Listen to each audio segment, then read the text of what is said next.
Hey guys, True Grit Scott, Bulletproof Saws. I actually made this video before and somehow I lost it, so here I am again. I'm going to try to run through this quick because I have a bunch going on today that I have to attend to.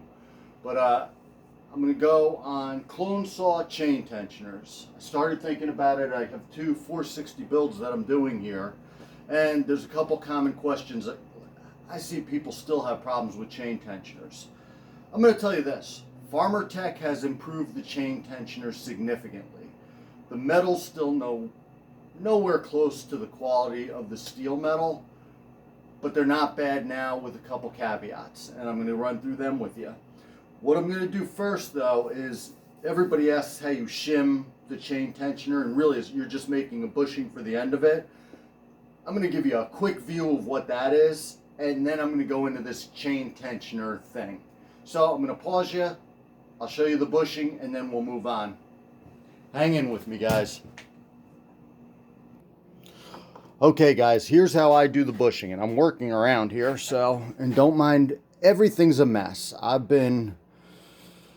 Everything's a mess around here that needs to be cleaned up, so bear with me when you see my messy workbench and everything else.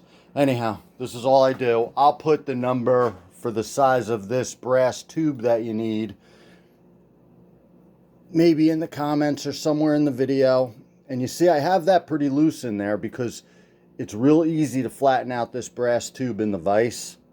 So you'll see it wiggle around on me a little bit. And you know, the only reason I cut it like this is because it stays somewhat even, which doesn't really matter with a couple other things that I do. But it's my quick, easy way to do this. This is probably going to pop off on me and go shooting across the room. Let's see if I can move a chair out of the way here. All right, so there we go. I got it. Didn't pop off across the room. Little piece of bushing. I'm going to pause you. I'll show you the next step. Okay, guys. When folks are talking about the bushing, this little bushing that we just cut goes right on the end of here. The way I cut it, it compresses it to do the cut, so now it won't fit exactly on there, and you'll have a heck of a time getting it on there. So I take one of my little carbide burrs, and I'll hold that in there, and I'll just spin this around to open it back up a little bit. The brass is pretty soft and cuts pretty quick. A lot of times I'll have to hold it with needle nose or something like that, and to be honest with you, it's kind of tricky to hold it without crushing it sometimes because brass, you know, isn't the strongest metal in the world. So I have a hard time holding it sometimes. But pretty much you're going to run that up in there. You can see little brass chips starting to fall away. And as I do that, it widens it up so it will slip over that nib end on that gear. See, I do have a hard time holding these in the. These, maybe I should be using curved ones or whatever, but I'm trying to do this quick just to show you. So after I get that reamed out enough, all I do is I usually throw a little bit of grease on it. I'll put that there. I'll hit it with whatever I have handy. Boom. Pops right into there, and it's bushing. I'm going to pause you again so we can talk about this. Okay, guys. Now, I have the bushing made, but here's why you may or may not need it. I grabbed a couple random spur gears for this chain adjuster, chain tensioner.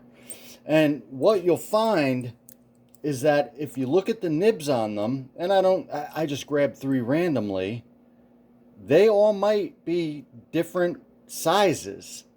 Some are thicker, some are thinner. Like this one on the end looks the thinnest to me. It's very similar to that one, but it's a little bit smaller. So when you pop it in, I'm going to throw these to the side. What we're trying to eliminate is that slop where that's moving right in here. And we're trying to get rid of that so these gears mesh. So if you have one with a small nib, shimming it may be the way to go. This one, I think, could possibly take a shim. I'm going to pause you again, but I'm going to show you the next problem with the chain tensioner issue. Okay guys, I'm back. This is the problem that maybe everybody knows about this, but this is the problem that I've been wanting to do the video about, lost the video. I have an OEM Stihl chain adjuster. I have a highway chain adjuster. I have one that I believe is a Farmer Tech and one that I believe is a random one. Thing with Farmer Tech, they use different ones at different times, so that could be the next random Farmer Tech, that could be the random Farmer Tech. These are never in Farmer Tech, and obviously those are never in Farmer Tech. Now, what I'm going to show you here is I have my calipers set on millimeters. If I take this little crown gear and measure it, hopefully you could see that, 14.98. The closest one to the OEM is going to be the highway at 14.64.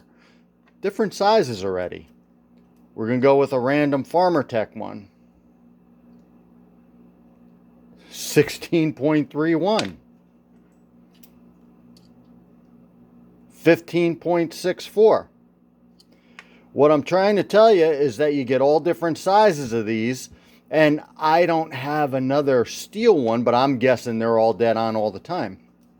The other problem that I see is very often the spur gear sizes are all different sizes. 8.32 on that one, 8.30 on that one, so those are nice and close. But that crown gear was very different on both of them. 8.44, 8.31, so 10 thousandths difference. So now if you go to mix and match any of these, they won't work. So one of the things that I'm going to tell you guys is don't mix and match your chain tensioner parts. Use all of the same stuff. So whatever came in the bag, you hope that it matches that, you know, a bigger crown gear matches with a bigger spur gear, and a smaller crown gear matches with a smaller crown gear. I'm going to pause you, but I've seen 10 different iterations of chain tensioners at least, and I don't pay that much attention, but a lot of times they'll jump out at you as this is different metal than this, I can tell. The highway ones are always the same and they're always consistent, but they don't always consistently work for me. Some I have, they just don't fit into, and what I'm telling you is in the clone saws and maybe even the OEM saws, there's some difference in how these are milled out in the spot where your chain adjuster is going to go. So some of them you have to take paint out of. I've had some where I have to cut metal away because of casting or machining issues. So you have a few moving parts here. You have multiple sizes of the adjuster gearing itself. You have multiple sizes of the machining in the case half where it goes. I'm going to pause you so we can talk and finish up this video.